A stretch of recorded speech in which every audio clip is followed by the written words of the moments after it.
मत्ती 6 को 13 पद, Matthew 6 verse 13, हामीलाई परीक्षामा पर्न नदिनुहोस् तर दुष्टबाट बचाउनुहोस्, किनभने राज्य, पराक्रम र महिमा सदा सर्वदा तपाईको हुन्।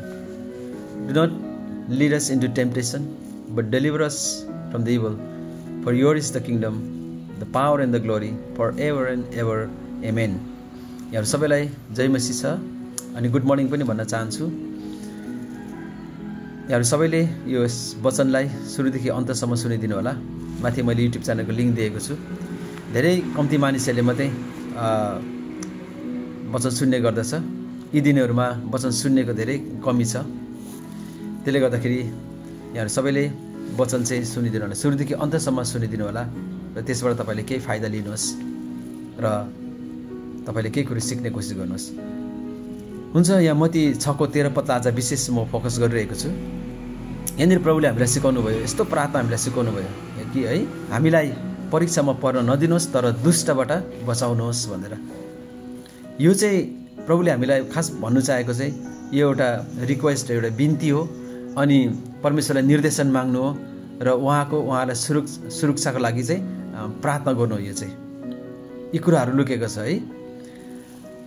तर यो चाहिँ एउटा स्टेटमेन्ट चाहिँ होइन, यो विवरण होइन। द्याट कजेस द टेम्पटेसन, जुन कुराद्वारा चाहिँ हामीले परीक्षामा पर्न सक्छौँ है भनेर चाहिँ त्यो प्रकारको विवरण चाहिँ होइन। अनि धेरै मान्छेले के सोच्छ भनेदेखिलाई कि परमेश्वरले हामीलाई परीक्षामा पार्नुहुन्छ, परमेश्वरले के हामीलाई परीक्षा गर्नुहुन्छ है भनेर त्यसरी पनि मान्छेले प्रश्न गरेको हुन्छ। अनि परीक्षा चाहिँ परमेश्वरबाट आउँछ, परीक्षा कोही कोही बेला परमेश्वरले हामीलाई परीक्षा गर्नुहुन्छ भनेर मान्छेले धेरैपल्ट त्यसरी सोच्दछ। तर बाइबलले हामीलाई भन्दछ कि परमेश्वरले कहिले पनि तपाईँ र मलाई परीक्षामा पार्नुहुन्न है। यहाँनिर याकुब 1 को 13 पदमा लेखेको छ, उहाँ आफैले पनि कुनै मानिसको परीक्षा गर्नुहुन्न भनेछ। परमेश्वरले कहिले पनि तपाईँ र मलाई परीक्षा गर्नुहुन्न। तर परीक्षा चाहिँ कहाँबाट आउँछ, कसरी आउँछ भनेदेखिलाई चाहिँ परीक्षा चाहिँ अफकोर्स शैतानबाट पनि आउँछ। शैतानले पनि हामीलाई परीक्षा गर्छ होइन। प्रभु श्री ख्रीष्टलाई पनि परीक्षामा पारेको हो अनि परीक्षा गरेको हो।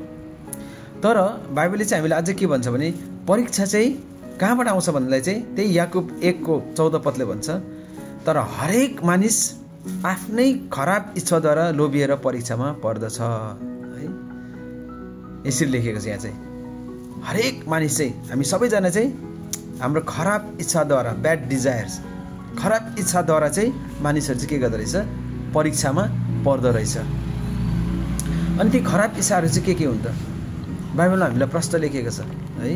ती खराब इच्छाहरू चाहिँ यहाँनिर हामीलाई गलातीको किताबमा गलाती 5 को 19, 20, 21 मा यसरी लेखेको छ, म पढ्नेछु। पापमय स्वभावका कामहरू अथवा खराब इच्छाका कामहरू प्रत्यक्ष छन्, जो यी नै हुन्: व्यभिचार, अपवित्रता, लम्पटपना अथवा भ्रष्टाचार, मूर्ति पूजा, मन्त्रतन्त्र, दुश्मनी, झैझगडा, ईर्ष्या, क्रोध, स्वार्थीपना, फुट, गुटबन्दी, डाहा, पिकडपना, अश्लील मोज मजा र यस्तै अरू जसका विषयमा म तिमीहरूलाई चेतावनी दिन्छु र अघि पनि दिँदै आएको छु भनेर यहाँनिर चाहिँ अनि परमेश्वरको वचनमा लेखिएको छ। र खराब इच्छाहरू चाहिँ, ब्याड डिजायर्सहरू चाहिँ यिनीहरू हुन् है। अनि जब यी कुराहरू हाम्रो जीवनमा आउँछ भन्नेलाई चाहिँ अनि हामी के हुँदो रहेछ, हामी परीक्षामा अटोमेटिकली हामी परीक्षामा हामी पर्दछौँ है। यहाँनिर अझै यसलाई चाहिँ खुलस्त वर्ग 15 पदमा लेखेको छ। अब जब यो खराब इच्छाहरू चाहिँ हाम्रो जीवनमा आउँछ, जब खराब इच्छाले चाहिँ काम गर्न सुरु गर्छ, यो चाहिँ एउटा सिड जस्तो हुनसक्छ।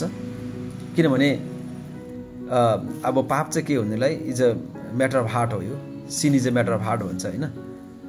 सानो हुनसक्छ तर त्यो चाहिँ इट ग्रोस, त्यो चाहिँ बढ्छ। त्यो जुन कुरा चाहिँ यहाँनिर 15 पदले भन्छ अझै, तब खराब इच्छाले गर्भधारण गरेपछि त्यसले पाप जन्माउँछ अनि पाप पुरै बढेपछि त्यसले मृत्यु ल्याउँछ है। After desire has conceived it gives birth to sin and the sin gives birth to death भनेर डरलाग्दो कुरो यहाँ लेखिएको छ।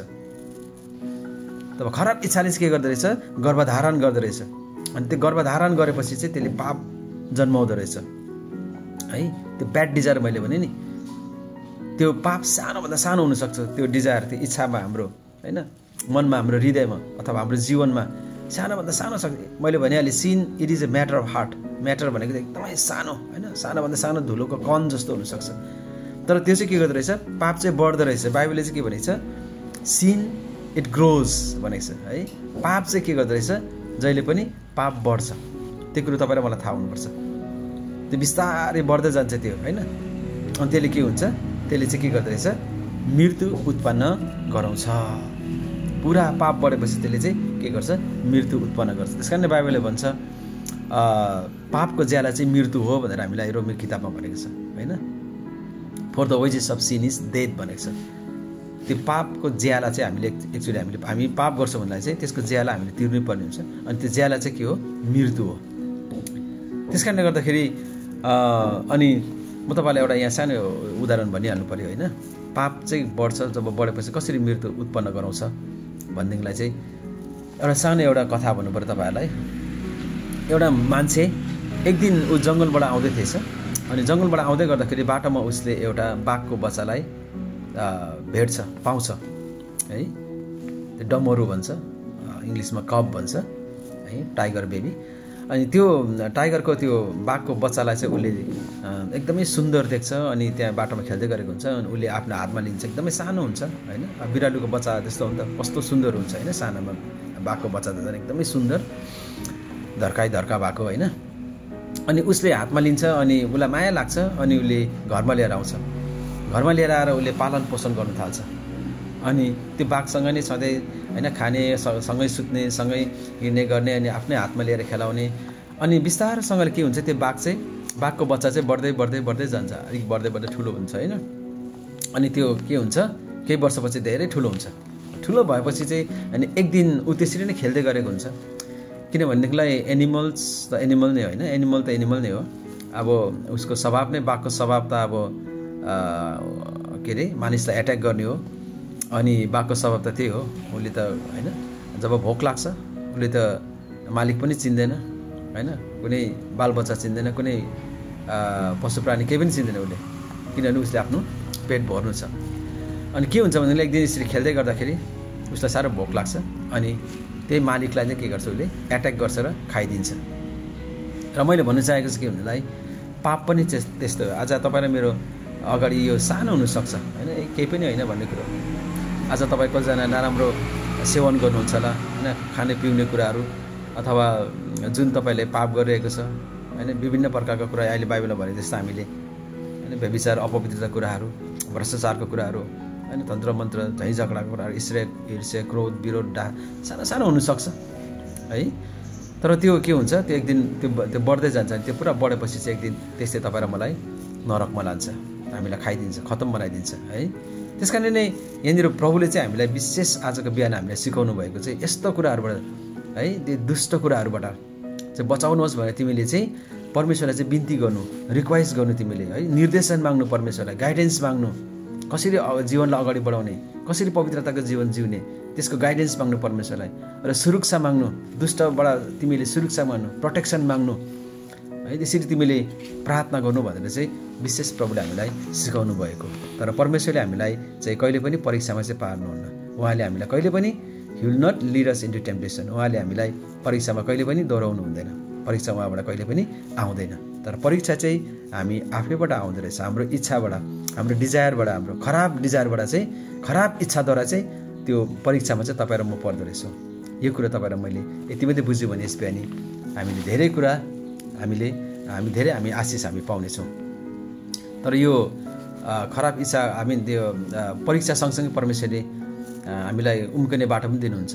हाम्रो जीवनमा परीक्षा नआउने होइन, आउँछ हरेक समय है, हर घडी, हर स्टेपमा हाम्रो पहिलामा परीक्षाहरू आउँछ होइन, यी कुराहरू आउँछ। तर परमेश्वरले हामीलाई पहिलो कोरिन्थी 10:13 पद अनुसार हामीलाई चाहिँ परीक्षाको साथसाथै चाहिँ उम्कने बाटो पनि उहाँले दिनुहुन्छ अरे।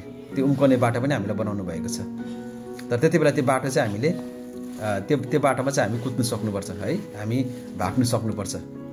परीक्षा त आउँछ तर पनि हामी त्यो परीक्षामा परेन, तर हामी भाग्नुपर्छ हामी है। उहाँले त्यो बाटो पनि हाम्रो लागि चाहिँ बनाउनु भएको छ। त्यस कारणले गर्दाखेरि परीक्षा परमेश्वरबाट आउँदैन, परीक्षा चाहिँ हाम्रो आफ्नै इच्छाबाट, हाम्रो आफ्नै डिजायरबाट चाहिँ आउँदो रहेछ भन्ने कुरा हामीले बुझेको छौँ। परमेश्वरलाई धन्यवाद भएको। हामी परमेश्वरलाई बिन्ती गरौँ, उहाँको निर्देशन हामी मागौँ, गाइडेन्स मागौँ, सुरक्षा मागौँ कि हामी परीक्षामा नपरेर हामी अगाडि हामी बढ्न सकौँ, हाम्रो जीवनलाई अगाडि बढाउन हामी सकौँ। हुन्छ, यहाँहरू सबैलाई परमेश्वरले आशीर्वाद दिउन्। God bless you. Have a blessed day. जय मसीह।